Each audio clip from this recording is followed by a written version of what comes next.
and welcome. We are doing another video here at Kelly's Gaff, KDS. Hello. We're in Gillingham. We've done the Gillingham joke, haven't we? Gillingham. Gillingham. Yeah. Whatever. It's because of where you come from. You say things funny. Well, I rarely go to Kent, to be fair. So you're the only reason I come to Kent. Thank you. That's nice. Flattering. We've been having fun and guzzling lots of Red Bull. So as you can imagine, it's a pretty dangerous situation at the moment. So Kelly, what's occurring? It's colder. That's what's occurring. Oh, you're moaning about it. You're in a fleece. You're wrapped up for the arc. Last time you was here, it was 32 degrees. It was sweaty. An update. We're doing an update, aren't we? A winter update. Last time was summer, wasn't it? Yeah, it was indeed. It's December. Yes, it is. Hopefully, the mag was going to be completed by now, and so it would be fine, but it's not. So we've been putting days and nights, and as a result, can't really remember my middle name at the moment. It's that bad. But it's fine. It's fine. Now, first of all, you have been working like a dog for what seems like forever. I'm trying to remember when you was last in. I can't actually remember what year it even was. Was it? I don't know what year it is now, so, you know. I can't remember if it's this summer or last summer when you was in doing the interview. But you've been in for training, like your PVD group. Yeah, that was the last time. But that was the year before, I think you was in, wasn't it? So yes, a lot's happened in the last year, really. Stuff's gone down. You've seen changes in the facility. You've got rid of your McLaren. True. I heard you're going to be getting a far superior Subaru. No, you just keep trying to convince me I want a Subaru. Yeah, no. Seriously. When I bring mine down here, I've had it wrapped now. You offered originally to paint it, but it was a kind of a thing, and now that's taken so long. I've just wrapped it in atomic teal. Have you? Yeah. It's going to be in issue 15. But yes, that's been done up in Hinckley. But I'll show you that in a bit. Okay. They're lovely. I've got lots of pictures on my phone. Just got to be careful to filter out the right ones. Yeah. No, absolutely. But you've got all this time schedule that you have to take off because, you know, the law. Correct, yeah. So basically I've not used my holiday, vacation from America. Obviously they call it vacation. I've been so busy, haven't used my vacation. I've got 2 weeks left, so after this week, 2 weeks before Christmas. So yes, I've bought many parts of my Caddy. I bought a new second-hand engine, lower mileage engine. What engine have you got in that? Oh, it's just a standard. That was the only thing that was standard. If you remember, I've modified everything, but it's a standard 1.9.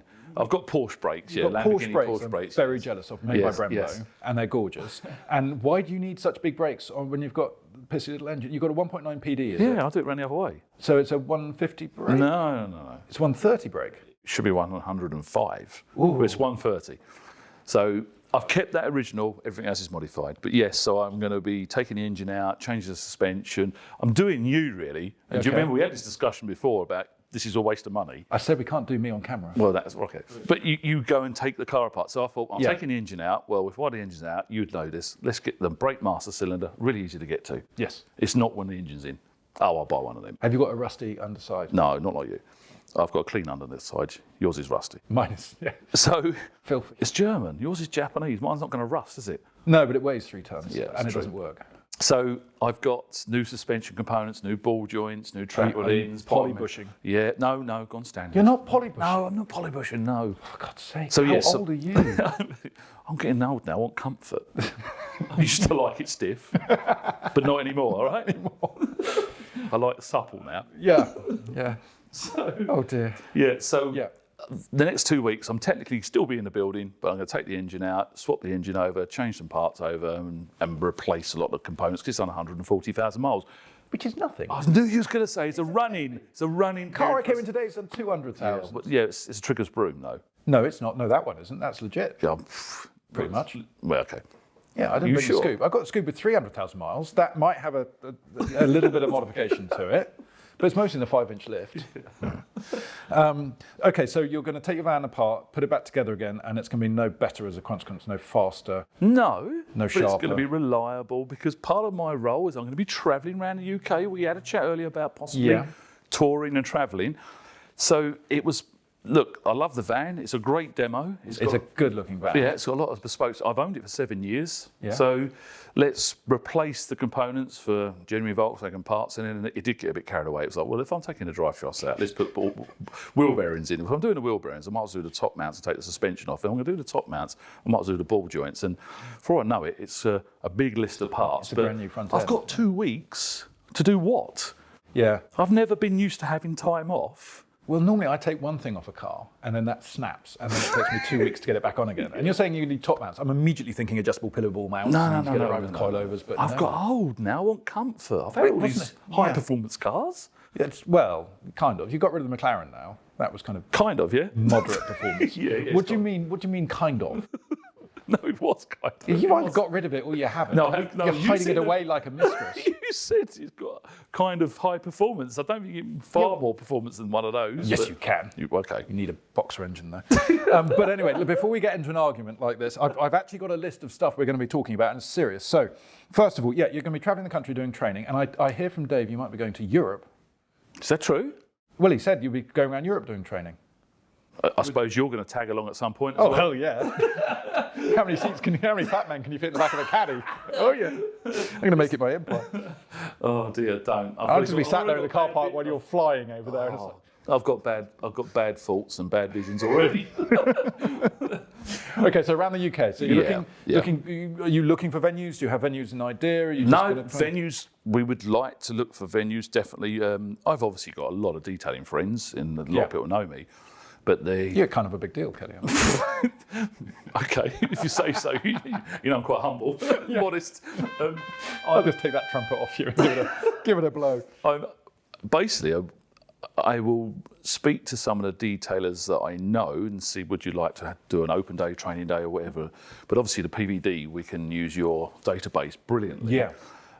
So we're in the sort of beginning stages of doing this. Well, funny enough, actually, before COVID hit, so we're talking 2019, early spring, I actually arranged to go to Scotland, Midlands and Scotland, to a couple of guys I've taught, that I was going to do a sort of demo day. Mm-hmm. And we were like a week, 2 weeks away from this happening, all arranged, hotels, all done, all the agenda. And then suddenly... Yeah, open a shop. So one I was going to go there and actually train. Open a shop as in cut a ribbon or something? Yeah. I mean, yeah, big deal, you just said. Yeah, no, come on. I'd stand by it, yeah. I mean, the gold chain was a bit OTT, but, you know, I get it now. So it was going to be a week at one place, open this brand new shop, and then for opening that shop, do some demo days for public and train the staff. So there's going to be a sort of training day, open day. So it was a full gig for a week. Mm-hmm. Then I was going to go down to sort of Huddersfield area. There's a clue there where the shop. Then from there on one weekend, I was then going to go down to the Midlands, sort of Walsall, Birmingham. There's another clue there. And that was all arranged. So it was like a mini tour for 2 weeks. And that was literally, I just started working for Lake Country. And I was like, look, let me go and do this. And COVID hit. And I was actually opening 2 shops, funny enough. The one in Huddersfield was also going to be a launch. And we've never got back to that. So their shops are open now. I can't really go and open them when they've been going for a while. We could. I mean, we just stretch a ribbon across. It's fine. We just do it at closing hours. So because of that, that's ruined that. You know, it's messed it up a bit. COVID's messed this up. So we're revisiting some old ideas. Putting a post-COVID spin on them. Yeah. And then let's do it again, really. And now we can offer training. I don't want to just offer training here, really, because we discussed earlier, someone may not travel 300, 400, 500 miles. Saying that, I think Jay would nod. Was it over 300 miles? Cameraman saying it's over 300 miles. Someone travelled recently just for the one day and left. And I'm like, what? That's hardcore. And the scary thing is, if you're learning, and when you're training with Kelly, when you're learning with Kelly, is that the information, and you've said how you've actually reined it in, but the difficulty is always firing way too much information because you've got it all here. Yeah. And they're sitting there. And strange enough, I talked to a former student of yours who was coming with me on a business course, and he was saying how he went and did the Kelly course, and he's so glad he did, but he did it a year or 2 years too early. Yes. Because they start at quite an intense level. So I've had other conversations, obviously, because of my training when I was KDS was always about the advanced. And it was a 4 or 5 day course, sometimes 6. Some people paid for extra day. That covered everything. And in 6 days, you've got more chance to be able to get a lot more information over. We'd cover business, we'd cover a sort of things like sole trader limited, mobile unit, what size unit, location. So we catered that for those type of pupils, and that worked well, but it's still a lot to learn. And it was originally catered 11 years ago for people only that have been detailing for 5, 10 years that want to learn the most advanced and the techniques and tricks to get more efficient. And in a probably 5-year period of training those sort of people, not that we run out of inquiries, but the inquiries we're getting shifted from people that have been doing it for a long time to literally people that just want to start a new business up. Yeah. That was a whole new world. Yeah, and you can't apply the same syllabus. It's a different thing. And I had to tweak it. I had to change the syllabus. It really was difficult to do. It's interesting, though, because quite often we find when we're attending training events and working with a PVD and so like that, people who have been doing it fixed in their way for 10 years, often you have to spend quite a long time unpeeling in the most delicate way possible how they've been doing it, explaining, pardon the noise, we're in the middle of Storm Barrow at the moment, which is a giggle, and unpeel the bad habits. I can't even hold a pen, I need a course for that. That's because you're looking at me. Yes, it's the excitement, the fizzle. But unpeel all those bad habits and then reinstall the good ones. Yes. Whereas if you've got a blank canvas... So there's pros and cons, Yeah. because a blank canvas, they don't have any conception of what's right or wrong. The people that have been, so some people, it depends almost like on your followers. This is a really weird thing, and we've had this discussion a lot, authority. Well, who has authority? And we was discussing earlier about followers, viewers, fans. And the more you're on TV, the more you're on social media, you gain more authority. But it doesn't actually mean you are the best at teaching or the best at that knowledge. So it was a weird one, because people that had followed me for years before I taught them, they would listen to me and believe everything and never question a thing. Then I'd have people turn up that have, since social media's ramped in over the last 12 years, that have made following a detailer in America might have a few million followers. Yeah. And then every time I taught them something, they would bring up a video they watched, and I'd be like, oh my God, this is hard work. Because you're being challenged by a viewer that's never even done what they've watched. The irony is I'm now that person educating on camera as well. So with that mindset, I would make sure I give them the tools and knowledge to then take away and practice for themselves. You've seen on a training course before I've done advanced, I did some myth busting, which really bucks the trend of what you should do, and proved it worked. I'm going to do some context to this because I think it's relevant. So earlier this year, or last year, we can't remember either of us, it's not because we're drunk, there was a PVD. It was this year, the summer this year. It was this year, yeah, I felt pretty recent.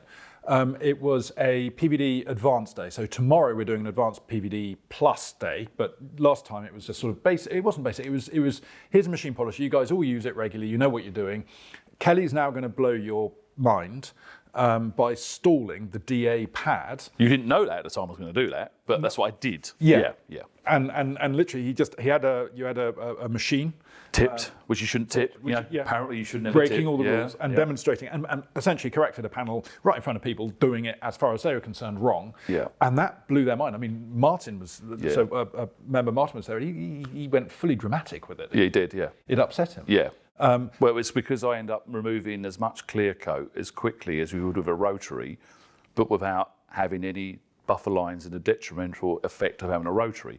So he uses a rotary, and I've shown him that, and he literally come out afterwards and went, I've been wasting my time for 10 years, which is a bit over dramatic. He's not been wasting his time, but his mindset was, you have to use this. Yeah. And I'm prefer to do advanced training and the plus training, because I feel like, I'll tell you what it is, if I get someone new and they know no different, and you show them the basics, you see pleasure in their face and they've achieved something.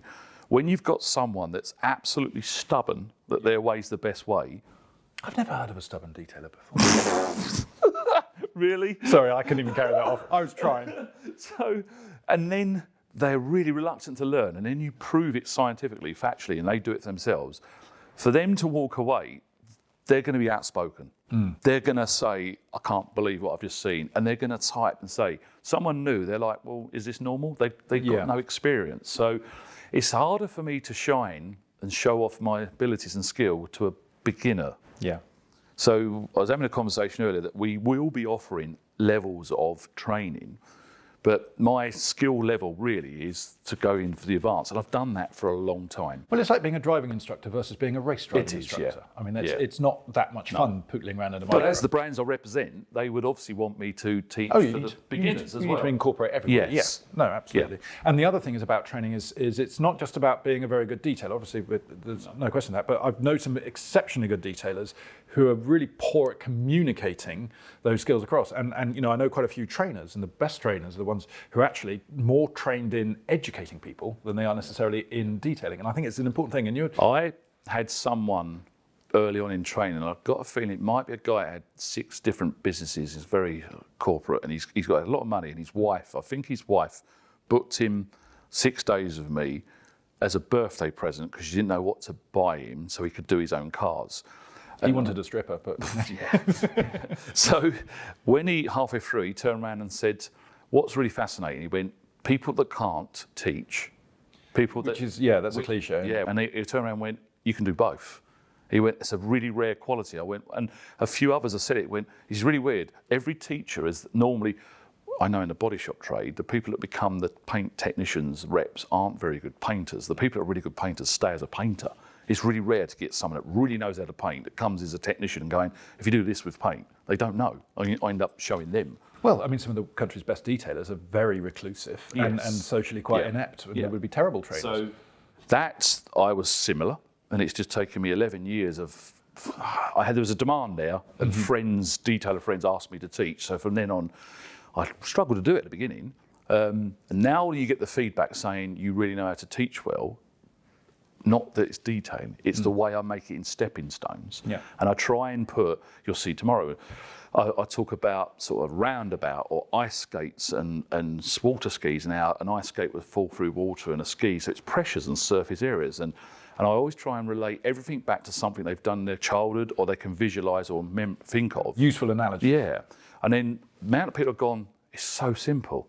And I'm like, right, so, because didn't we have 5-10 years ago when certain glorified showman style detailing, the ego, the prima donnas, rightly or wrongly, tried to dramatise polishing. Try to make it a bit more than it was. Yeah, scarier than it really was. And that it's so dangerous and detrimental and how easy it is to go wrong. And I'm just like, that's just not right.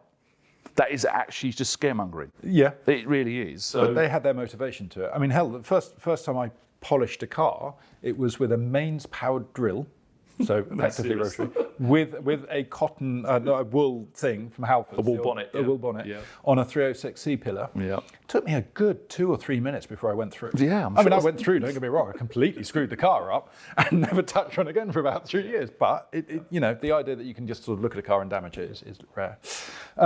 So we've got, and this kind of brings us nicely on to tomorrow. So we've got the PVD Professional Plus. So this is a sort of advanced course, which is open only to members because you need to have that kind of guarantee of a baseline experience. Could not advertise this on us or Facebook or whatever and then just have anyone turn up. And how do you vet someone without an organisation like yours?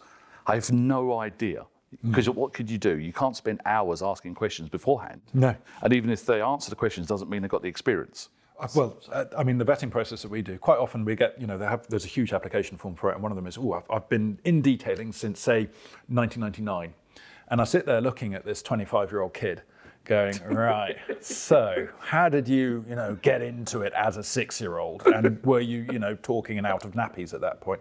And you do, and you break these down, and you're right. But then there are some who are completely the opposite. Like, well, I don't, I'm not really very good. They're cautious, but really good. And then, and they're the ones who are actually normally pretty good. Yeah. So, we've got that in tomorrow, and that's going to be really fun. We've got 11 guys so far, so that's quite a cohort. Yep. And they're going to be tag teaming on panels that you prepared at great length. So the panels that are painted, they're all exactly the same clear coat, sprayed on the same time, same application, baked the same way. And they've got the same defects in with the silicone that was all cocked up on them. Yeah, that's an interesting thing about panel white we was talking about earlier. And don't worry, we're getting painted properly down there. if you want. So the reason for that is consistency. So that there's, I don't try and make pupils compete against each other because that's the last thing I want detailers to ever do because they do that naturally without even realising half the time. Yeah. But to give them as a group in here and have a fun day, and then they're next to each other, all laid out in a line, and they're all equal, and they've got the same equipment, same machines, same pads, same compounds.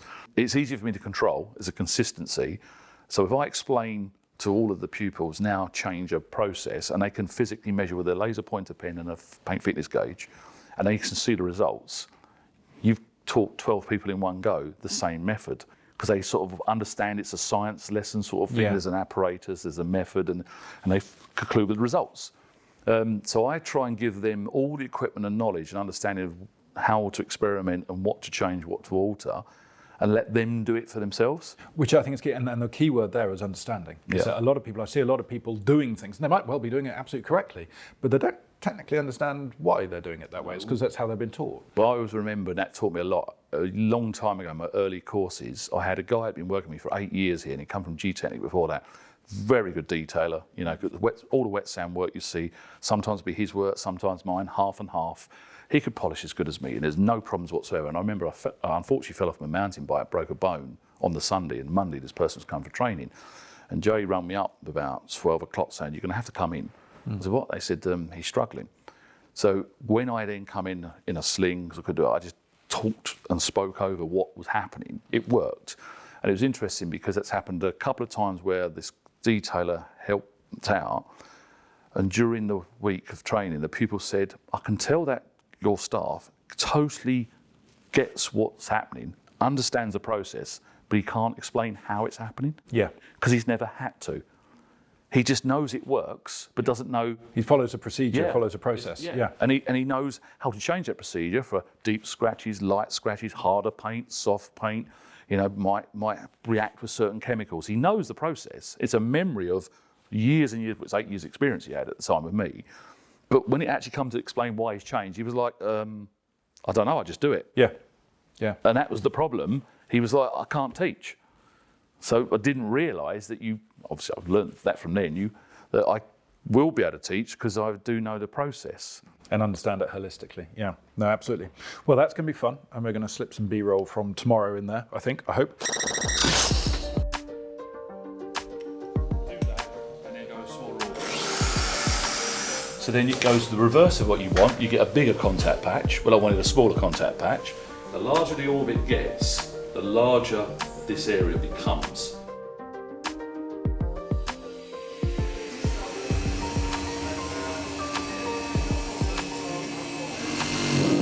See, that's the noise, it's getting warm. Even though it's really cold, it's not hot at all, is it? No. It's literally lukewarm, but unbelievable. We've had lots of theory and practical demonstrations by Kelly, blowing people's mind, mine included. Other bits and bobs, just sort of housekeeping, so to speak.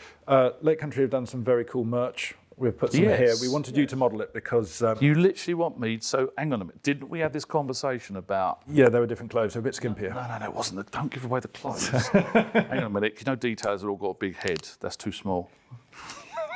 So, I thought we had this conversation, we was all going to do some sort of sideways hat wearing thing, wasn't we, on camera? And and who was you going to be? It was Tim, nice but dim Tim. Yeah. I do the dim bit quite well. So yeah, we got Lake Country Manufacturing. Actually, you looked slightly Rennie Doyle there for a second with a hat on like that. Just randomly saying. Hang on a minute, I need to take that bit. Now that's for you. Look, there's the crown. Oh, thank you. But yeah, there you go. It fits better now. So they're cool. Yeah. They're cool. Yeah. And you've got another one there which is in lighter colours, so you can choose if you want to be paddy or machine. Yeah. So I'll take that crown out as well. I've got a second. I can go full 360 here. Yeah. So hang on a minute. I've got to take this out because I have got a large head. I don't mind admitting. Christ alive, that's on its maximum setting. Stop it. There you go. That fits all right. There you go. So, So yes, they've got some new merch. Yep. I particularly like the t-shirts. I mean, hats are great, but t-shirts, like also, just because I want to see Jay refold them. I think that's a nice colour. I think that's cool. That's a nice colour. That's a nice. And it's made of slightly stretchy fabric. You can get them in shops, but no shops currently have them, from what I've been told. But really, yeah. Hopefully, I've got loads. You've got loads, but you're not allowed to. you're not allowed to sell them. So go to Gillingham and you can't get them. But ask your local car care reseller to stock them so that you can buy them, and that'll work better. Yeah. So we got some merchandise. Cool. They're used now, so I'll have to have those. You can have them if you want. You're fine. And the other thing is pads, because we've got new pads. I've been researching them and got myself very confused. I mean, I'm easily confused, to be fair, with the new options. So. Confused? You talked about Cat 5, Cat 6, Cat 7, whatever. And Cat 5e and shielded cables. Yeah, but give me a twisted pair on anybody's. No wonder you're confused. You're talking about some internet cables to me earlier. You told me everything. Not necessarily internet. Anyway, behave. So previously, Lake Country do CCS pads, which are defined by these little dots. So could you actually remember the CCS pads from like 10, 11, 12 years ago? They've been out a long time. So they're legacy product. Yeah, and they're semi-closed cells in these little bits. And the idea is it gives somewhere for the compound to kind of hide away and...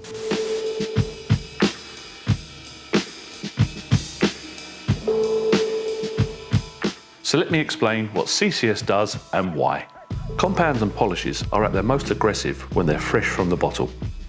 While machine polishing, compounds and polishes wear down or diminish and become less abrasive over time.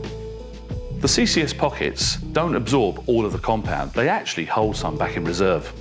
This means the fresh compound is released more gradually to the pad face. So the pad can hold more compound without oversaturation or sling. And you can work with fresh cut for longer, getting more work done more efficiently. So HDO is heavy duty I love it, yeah. operation. Heavy orbit. Orbit. Because it's an orbital.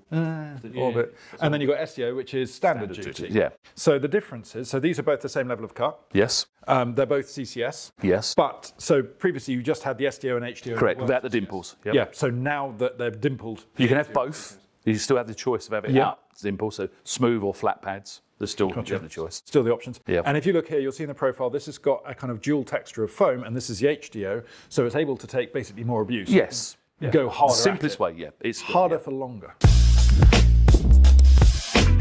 And they're quite competitively priced as well. I'll tell you say this, you'd call this a Subaru and you'd call that a Mitsubishi. No. That's soft finishing pad and small. That's So this is the real tough one. That's yeah? a real. But McCoy. he was right. That's the heavy duty. Heavy duty. Yeah. And it's a little bit bigger overall, but as you can see here, that the blue foam is slightly more than the blue foam there. It's a the proper reason blend. why I would always recommend a HDO over an SDO is, as you just said there, you've actually got, there's more blue foam than there and overall. But so that foam there is smaller than that. So it feels like a slim pad, which gives all the benefits of having a slim pad. Sorry, am I stealing your thunder? No, you're not stealing my thunder. So slim pads have less flex and movement. So whatever size orbit is on the face of the machine, the backing plate, more of it's transferred over if you have less foam. Mm-hmm. So if you had like a 2-inch fat foam there, as it moved around, it's going to flex. So if you have a 15mm orbit here, you end up with, say, 12mm, 13mm. I've not actually physically measured it. And an exploded pad at that sort of depth. Correct, yeah. So as you get, yes, that's a good point from years ago when you used to have the really large foam, and they moved a lot. They used to literally melt inside. They had overheats. So having less movement, so there's less foam there moving, because this is very dense and firm, it reduces the temperature internally of the foam. More of the cutting ability is put onto the face of the pad. So there's a pro and cons to both. You know, if you've got an 8mm Porter cable, that's fine. Nobody has 8mm Porter cables anymore. I bet someone has. Yeah, in I'm a sure cave. we've got one here, but an 8mm, Maguire's or Daz or so. And then, but you could use that as well on a heavy duty, but you just have to be more forgiving with that, you know, on a heavy duty or high orbit machine. But yeah, so we've gone with the two popular foam pads we have and just you combine the technologies. Yeah. But so you can have a choice. You don't have to have it. It's your preference. It's all giving choice. So we've got these in cut. Now, do you call these heavy cut or just normal cut? And no, this is heavy cut. This is polishing. Yeah. So yeah, I mean, and this is a really interesting thing because part of my role, the terminology for the world of what is a heavy cut, what's a medium cut. Okay, ladies and gentlemen, make yourself comfortable because we're going to start getting the lecture about. But there's literally, you could have like 15 designations of cut because someone's heavy polish is terminology of someone else's light cut. Because you've got cutting, polishing, finishing, but some call it jeweling, finessing as finishing. And if you're in a body shop. Yeah, I mean, well, attack. Let's just call it attack. So you've got so many terminologies. So I would call that orange pad as a one step in between, that orange foam. Yeah. I would call that light cutting, heavy polishing. But that depends on my technique. Because you could, feeling this with the right combo, you could easily refine on this without a problem. It's a one step pad. So I've said heavy cutting, but depending on what compound, what speed and what orbit or whatever I'm using with it, technique, I could make that a light cut. Yeah. So of course, it's very difficult as the brands because we need to put these or that foam in a certain category. Yeah. And then talking to the factory that have done that, I've gone, well, I can alter the characteristics of that slightly. It's basically as an overlap. Yeah. You know, I could make that orange pad with the right methods do what this pad does. In terms of finishing. Yeah. Yeah. Or cutting ability. Okay. You know, there is an overlap. There really is. You know, it's a bit like we talk about cars all the time with tyres. You've got summer tyres, winter tyres. And all seasons. Yeah, there's an overlap. But we have to put them into categories so that people understand they've got... What they're getting. Yeah. Yeah, but and as you know, it's not an industry standard from one brand to another. Well, it's true. I mean, it's like what people don't understand is the grit on sandpaper. You know, when it says P2000, that's not actually an ISO. That's just an agreement between manufacturers. Yes, and it varies. It does. Yeah, and I had that recently with 1500 grit from one brand to another. And I was showing my staff, and I was like, "This is nowhere near the same." And even then, you think it's an it's industry standard. It's not. It's not. And then you add in different sort of Yeah. types, films, etc., and it gets even more complicated. But let's not go into that one because it could take a very long time for us on that one. So what I want to also talk about, we've done the merch. You're thinking of going to MTE in Florida. Let's hope I can because of COVID again. Okay. Do you need a bag carrier? No, too soon. Too soon. Yeah, Okay, a little fine. bit too soon. And then also pad washers. So last time we were here, in fact, it was a PVD day. We did that. Loads of people were going, "Oh, pad washers just a stupid, expensive thing. You just do this, and the other." And then they used it, And you gave them a whirl. and everyone's like, "I want one." They want, yeah. And then I know the bribes going to John Hole, who was the last one in the country to have them. Yeah. So there was, as we talked there, literally his last one in the country was going over list. It was literally the Porsche Yeah. GT3. Yeah, Of detailing exactly. products. But they are back in stock. So They are. if you want to wash your pads, they're back in business. We've talked about Euro training. I put here pad chat. I think we've done pad chat. I think that's a thing. Of the latest new, plaid chat, yeah. And I want to introduce. So we've just talked to Dave, who is the new man on the ground for Lake Country. He'll be operating under yourself. Not really under, so to speak. Yeah, Or together, with- apart. together. Yeah. I don't. No one works under or above me, really. We're all the same. But also, you've got a very special guest over today who we're going to do a little interview with, and that is Jim White.